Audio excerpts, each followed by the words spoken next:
জুলাই গণঅভ্যুত্থানে নেতৃত্ব দেওয়া শিক্ষার্থীদের নতুন রাজনৈতিক দল ন্যাশনাল সিটিজেন পার্টি এনসিপি বা জাতীয় নাগরিক পার্টির আত্মপ্রকাশ আজ রাজধানীর মানিক মে এভিনিউয়ে বিকেল ৩টায় সমাবেশে দলের আনুষ্ঠানিক ঘোষণা দেওয়ার কথা।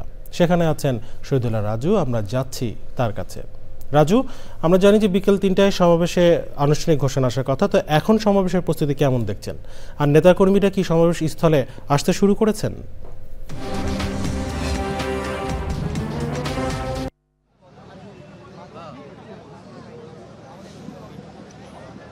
হাসিফ, মঞ্চ কিন্তু প্রস্তুত রয়েছে।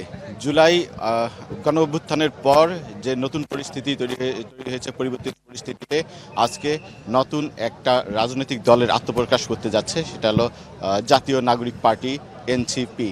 সে পার্টি আজ ৩টার সময় ঘোষণা করার কথা রয়েছে এবং সকাল থেকে কিন্তু রাজধানী সহ দেশের বিভিন্ন স্থান থেকে খণ্ড খণ্ড মিছিল নিয়ে নেতাকর্মী সমর্থকরা তারা আসতে শুরু করেছেন অলরেডি, এবং সার্বিক প্রস্তুতি সম্পন্ন হয়েছে। এবং আমি যদি দেখাই যে সব কিছু মঞ্চ থেকে শুরু করে সব কিছু রেডি হয়েছে, তবে এখনও যে সিনিয়র নেতারা তারা কিন্তু এখনও এসে পৌঁছায়নি। তারা হয়তোবা ৩টার দিকে এসে পৌঁছাবে বা ৩টার কিছুক্ষণ আগে এসে পৌঁছাবে।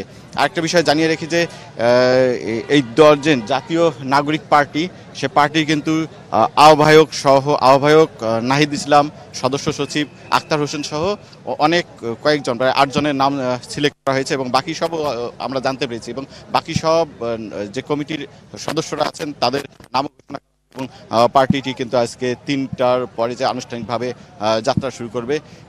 আমার সাথে কিন্তু সহকর্মী আক্তার হোসেন সে আছেন। আক্তার, আপনার কাছে আমি জানতে চাবো আসলে পার্টির মধ্যে আরও কারা আছেন এবং পার্টি নিয়ে দলটির প্রত্যাশা কি? বিষয় আপনি যথার্থই বলেছেন যে আসলে জুলাই গণ অভ্যুত্থান পরবর্তীতে জন আকাঙ্ক্ষা, সেই আকাঙ্ক্ষা বাস্তবায়নে তারা যে তরুণদের নেতৃত্বে একটি রাজনৈতিক পরিবর্তন হয়েছে, তারা যে একটি নতুন রাজনৈতিক প্ল্যাটফর্ম নিয়ে আসছে তা নিয়ে কিন্তু মানুষের বেশ আকাঙ্ক্ষা আগ্রহ রয়েছে। সেই আগ্রহের কেন্দ্রবিন্দু আমরা দেখেছি যে এর আগে যে এই জুলাই গণ অভ্যুত্থানে যে নেতৃত্ব দানকারী যেই সংগঠন রয়েছে বৈষম্য বিরোধী ছাত্র আন্দোলন এবং জাতীয় নাগরিক কমিটি, যে দুটি সংগঠন করা হয়েছিল, সেই নাগরিক কমিটির নেতারাই কিন্তু এখানে রয়েছে। যেমন আপনি বলছেন যে সদ্য পদত্যাগী যে উপদেষ্টা নাহিদ ইসলাম, তিনি বৈষম্য বিরোধী ছাত্র আন্দোলনের একজন সমন্বয়ক ছিলেন এবং তার আগেও কিন্তু যে ছাত্র শক্তি নামে একটি সংগঠনের উনি মহাসচিব ছিলেন।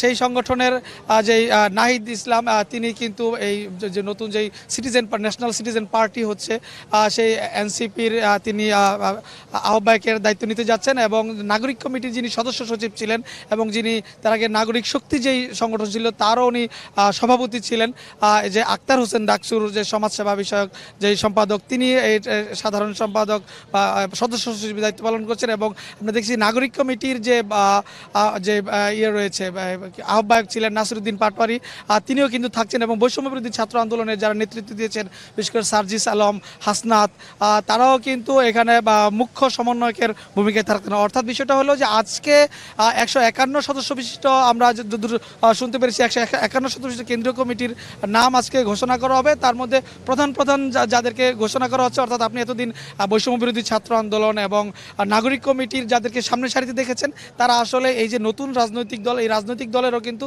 তারাই সামনের সারিতে থাকবে। আর এছাড়াও কিন্তু আমরা দেখতে পাচ্ছি যে এই যে আগ্রহ, বিশেষ করে আজকে তারা বলছেন যে লক্ষাধিক লোকের একটি জনসমাগম তারা এখানে ঘটাবেন। যেমন তারা বলছেন যে বৈষম্য বিরোধীর ছাত্র আন্দোলনের কিন্তু সারা দেশে প্রায় 300-র উপরে যে উপজেলা কমিটি তারা দিয়েছে, উপজেলা কমিটি রয়েছে, জেলা কমিটি রয়েছে এবং বিভিন্ন বিশ্ববিদ্যালয় ইউনিটগুলিতেও কমিটি রয়েছে। সেই কমিটিতেও কিন্তু তারা এখানে আসছেন। আজকের আমরা খোঁজখবর যৌতুক নিয়েছি এবং নাগরিক কমিটিরও প্রায় 3 শতাধিক যে জেলা এবং উপজেলাতে কমিটি রয়েছে, সেই কমিটির নেতারাও কিন্তু এখানে আসছেন। এবং তারা আসলে বলছেন যে এটি আসলে তাদের বড় কোনো শোডাউন না, তারা আসলে তাদের যেই রাজনৈতিক যে তাদের যে বন্দোবস্ত, অর্থাৎ তারা বলছেন যে জন আকাঙ্ক্ষার ভিত্তিতে যেই রাষ্ট্র মেরামত কিংবা রাষ্ট্র পরিচালনার যে দায়িত্ব বা অর্থাৎ তরুণরা করতে যায়, যে সংস্কারগুলো তারা করতে যায়, তার যে আকাঙ্ক্ষা মানুষকে দেখেছে, সেই জন আকাঙ্ক্ষার ভিত্তিতেই এই রাজনৈতিক দলে তারা আত্মপ্রকাশ আনুষ্ঠানিকভাবে এখানে তারা ঘটাচ্ছেন এবং অন্যান্য রাজনৈতিক দলের নেতারাও কিন্তু এখানে আসবেন। আরেকটা বিষয় আপনাকে কিছু তথ্য জানিয়ে রাখি যে এই কিছুক্ষণের মধ্যে যে এই এখানে তিনটা বাজে আনুষ্ঠানিকভাবে যেই কার্যক্রম শুরু হবে, এই যে কমিটি যে নতুন যে ন্যাশনাল সিটিজেন পার্টির যে আত্মপ্রকাশ ঘটবে এবং তাদের এই কমিটিটা আসলে ঘোষণা করার কথা রয়েছে একজন শহীদ পরিবারের কাউকে দিয়ে, হয়তো বা তারা এটি করবে। বিশেষ করে জুলাই অভ্যুত্থানে যারা শহীদ হয়েছেন, শহীদ পরিবারের সদস্যরা এখানে আমন্ত্রিত অতিথি হিসেবে থাকবেন।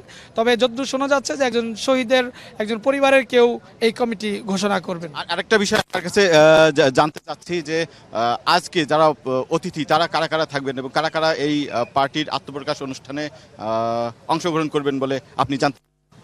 এই কমিটির বিশেষ করে এই পার্টির প্রস্তুতি হিসাবে কিন্তু বেশ অনেক দিন থেকেই জাতীয় নাগরিক কমিটি এবং বৈষম্যবিরোধী ছাত্র আন্দোলন তারা অনলাইনে এবং অফলাইনে তারা ক্যাম্পেইন চালিয়েছে, মানুষের তারা ভোট নেওয়ার চেষ্টা করছে, অর্থাৎ নতুন বাংলাদেশ কেমন চায় মানুষের মতামত তারা নিয়েছে এবং তারা বলছেন যে প্রায় 3 লক্ষাধিক লোক সেখানে সাড়া দিয়েছে, তারা তাদের মতামত দিয়েছে।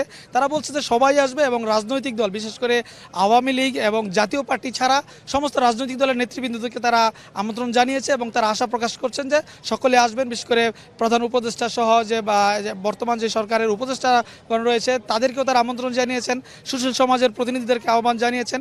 ইতিমধ্যে যেমন আমরা জানতে পেরেছি বিএনপির একটি প্রতিনিধি দল রুহুল কবির রিজভির নেতৃত্বে একটি প্রতিনিধি দল এখানে তাদের এই অনুষ্ঠানে আসার কথা রয়েছে, জামায়াত ইসলামীর নেতারা আসার কথা রয়েছে, এবি পার্টি সহ যে অন্যান্য যে অপরাপর রাজনৈতিক দলের সংগঠন রয়েছে তারা বলছেন যে তারা আশা করছেন যে যেহেতু আরেকটা রাজনৈতিক, আপনি জানেন যে গণতন্ত্রের সৌন্দর্য আসলে রাজনৈতিক দল, এখানে বহু মতের প্রতিফলন ঘটবে, বহুদলীয় যে এখন এই যে আজকে যেই পার্টি হচ্ছে তাদের আরেকটা বড় বিশেষত্ব কিন্তু বহুত্ববাদ। যে তারা বলছেন যে এই যে 24-এর যে গণ অভ্যুত্থানে কিন্তু আসলে কোনো একক দলের কোনো ক্রেডিট ছিল না, এখানে আসলে মানে নানান দলের অর্থাৎ বহু দলের এবং রাজনীতি করেন এমন সাধারণ মানুষও এখানে সম্পৃক্ত হয়েছেন, অর্থাৎ বহু মতের বহু আদর্শের সম্মিলন এখানে ঘটবে। এবং তারাও চেষ্টা করছেন যে আমার কেন্দ্রীয় নেতাদের সঙ্গে যতদূর কথা হয়েছে যে তারাও বলছেন যে এখানে বহু মতের সম্মিলন বহু আদর্শের সম্মিলন এখানে ঘটবে এবং সম্মিলিতভাবে এই তরুণরা বাংলাদেশকে এগিয়ে নিয়ে যাবেন। আমি কথা বলছিলাম আমাদের সহকর্মী আক্তারের সঙ্গে।